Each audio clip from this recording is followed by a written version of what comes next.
Hi everyone, this is Aisha from the House of Zephyra, and I'm going to read to you one of my articles that I actually posted on LinkedIn, and it's called Find Your Steel. It takes a steel goddamn stomach to work at a call center. I have worked at a call center for the past 10 years, and generally the customers are all the same. They are frustrated.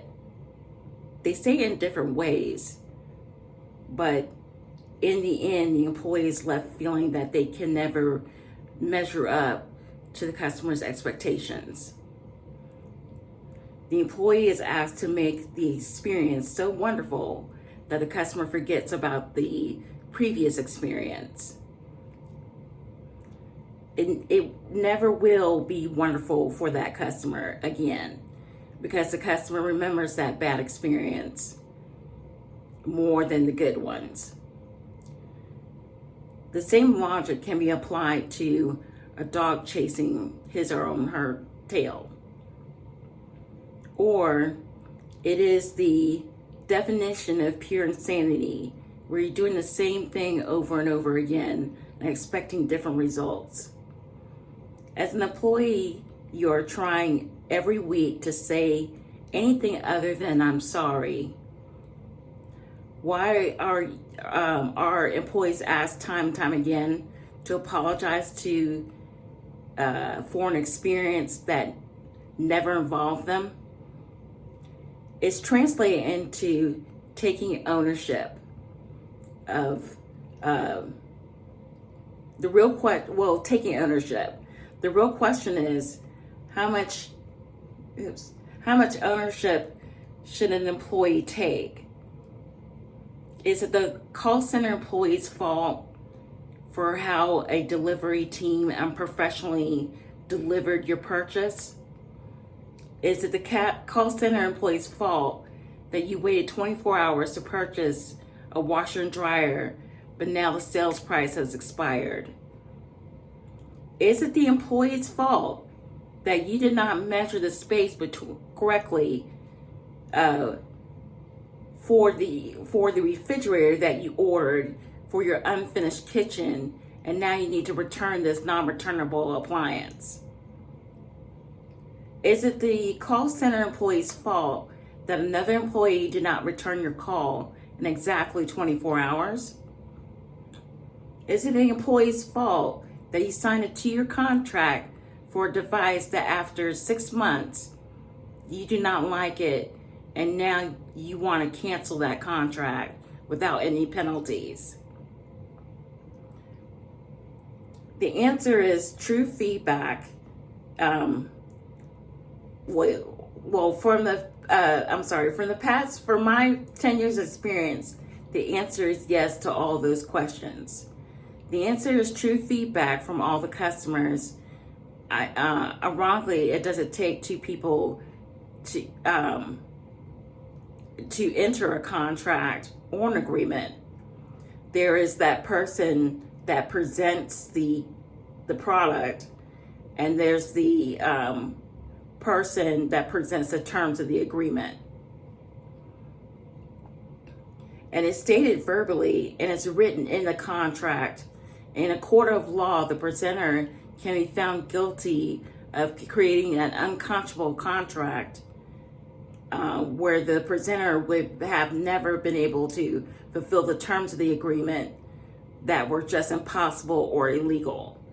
The question is, when does the customer take ownership of the involvement in the contract or the agreement? Never. The customer is always right. Even when they are wrong, they're right. Let's look at a different scenario where not taking ownership is unacceptable. For example, you have a big presentation for the C managers in your company. Your boss stresses to you that the presentation is so important that it can make or break your boss's career. You have 20 days to make before your presentation is due. So the first week, you ponder about it and Google information about it. But then you saw these cute kitten videos, and you just had to look at them first. The second week, your boss asks for an update on the presentation and whether you need any assistance. You say no. And in that second week, you are going around the office trying to get the tea on other employees, even including your boss. Your boss sees you at someone else's desk, and you give your boss the smile and thumbs up. Meanwhile, you have changed your whole screensaver to kittens at play, and you know you got the presentation in the bag. So you wait another week. By week 3, you are running around like a chicken with its head cut off. You didn't research anything. You didn't run any reports. What reports? Next thing that you know is that you're up at 3 a.m. and you have produced one PowerPoint slide. Then you say to yourself that you really should have asked for help. Oh no.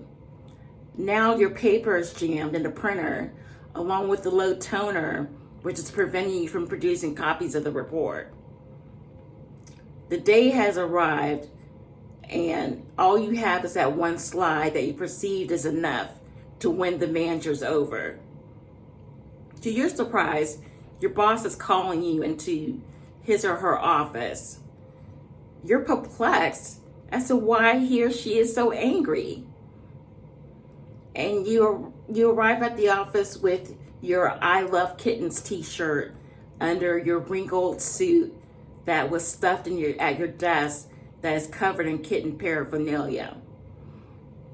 You say to your boss, I'm repeating this again. You say to your boss, why are you so angry?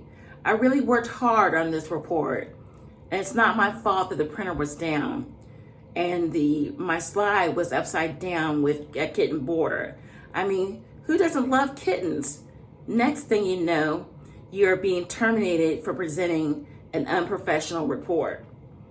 You feel that you are the victim, and your boss is shaking their head, wondering why you didn't take ownership for the work or lack thereof. You firmly deny that you failed on the deliverables. What did you expect your boss to do? Give you a pass? Pat you on the back and say that that's okay? No, I don't think so. Then you go home and you berate and disrespect and belittle the call center representative because you have had a bad day. Little did you realize that you called the call center about making a payment arrangement for your car when you really should have spoke to a therapist or a life coach first.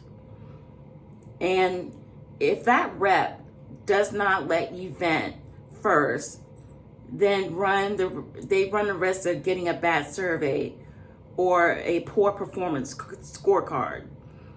If you cannot rant like this to your own boss, why is it okay to rant to a perfect stranger?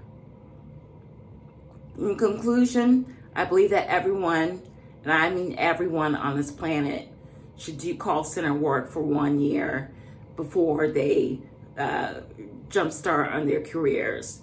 That way you'll learn great people skills and bedside manner. It's just a thought. Thank you very much.